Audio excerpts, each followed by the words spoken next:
How horrified would you be if I told you the world had died except for us at school? Because that's exactly what happened.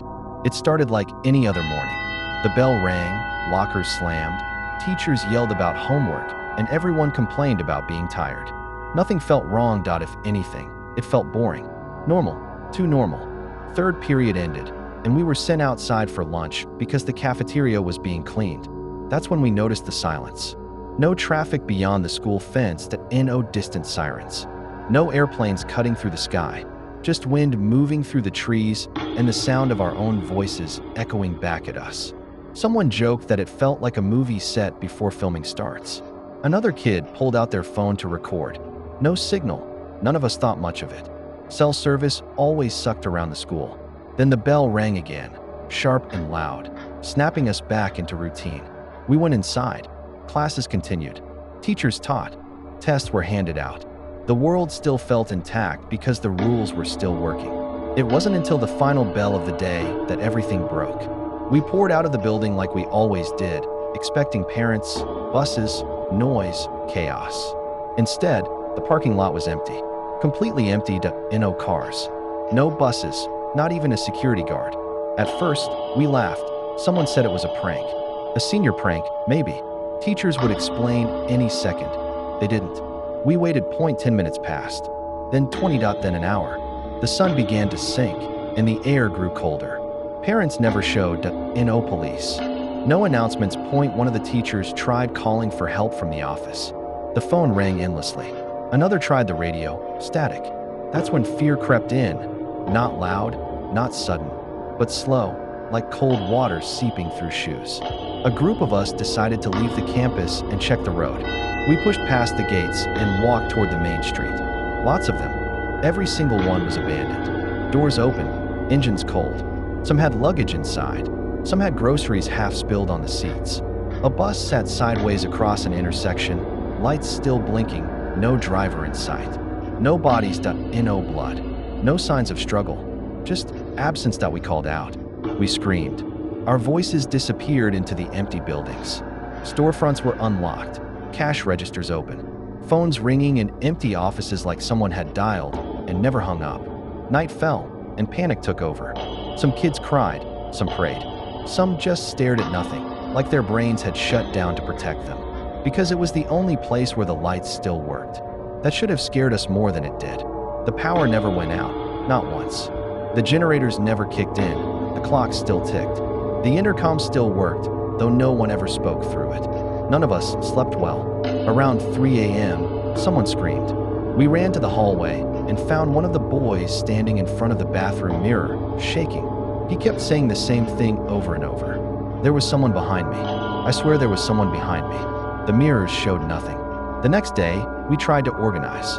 Make rules, ration food from the cafeteria, assign watch shifts, pretend we were in control. That's when the announcement started. At random times, the intercom would click on. No voice, just breathing. Slow close, like someone leaning into the microphone. We unplugged it. The breathing continued. At night, we heard footsteps in the halls. Never chasing, just walking. When we opened doors, the halls were empty. On the third day, we noticed something worse. Outside the classroom windows, the world looked wrong. The colors were dull, like a photograph left in the sun too long. The clouds didn't move. The sun never shifted position. Time was passing inside the school. Outside, it wasn't. That's when someone asked the question none of us wanted to answer. What if the world didn't disappear? What if we did? That night, one of the teachers tried to leave. She said she needed to see her family, no matter what. We watched her walk down the road until the fog swallowed her. She never came back. The next morning, her classroom door was locked. From the inside, we stopped trying to escape after that. The school began to change. Hallways seemed longer. Staircases led to floors we didn't recognize. Classrooms appeared where storage closets used to be. And the mirrors were the worst. Sometimes they showed us late. Sometimes early. Sometimes not at all. One night, I looked into a bathroom mirror and saw myself still sitting in class, staring forward, unmoving, like a mannequin. I blinked. The image didn't. We started losing people. Not suddenly, not violently. They didn't scream. They didn't run. They just faded out of the routine. Someone would go to sleep during class and never wake up. Someone would walk into the restroom and never come back. Their bags stayed on their desks. Their names stayed on the attendance sheets. When a name wasn't answered, they paused, then calmly said, "Present," and moved on. That's when we realized something else. The school wasn't reacting to us. It was tracking us. The announcements changed after that. The intercom clicked on more often. No breathing anymore. Now it spoke.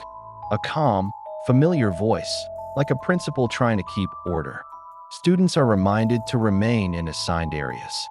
Attendance is mandatory. Leaving the building is not permitted.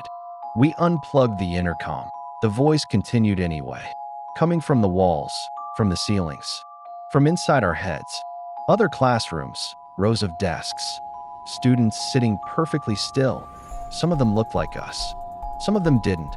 When we waved at the glass, one of them waved back. A second later, the window went black. We stopped looking outside after that. The school kept rearranging itself. Hallways stretched longer than they should have. Staircases led to floors that weren't on any map. Exit signs pointed in different directions depending on where you stood. And the mirrors, sometimes they showed us a few seconds late. Sometimes a few seconds early. Sometimes not at all. One night, I looked into the bathroom mirror and saw myself still sitting in class. Eyes open, body stiff, staring straight ahead. I waved. The reflection didn't. The next morning, the desk I'd seen in the mirror was empty.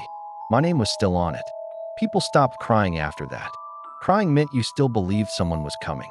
We stopped counting days when the sun outside stopped moving altogether. Frozen halfway down the sky, like time had given up. That's when we found the auditorium open. The lights were on, the stage was empty, except for a chalkboard, written in neat, careful letters. You were not left behind. You were kept. The intercom turned on one last time. The world didn't end.it moved on. And the school was never meant to be a shelter.it was a container. If you're hearing this, if somehow you're still out there, listen to me. Because some places don't survive the end, they replace it.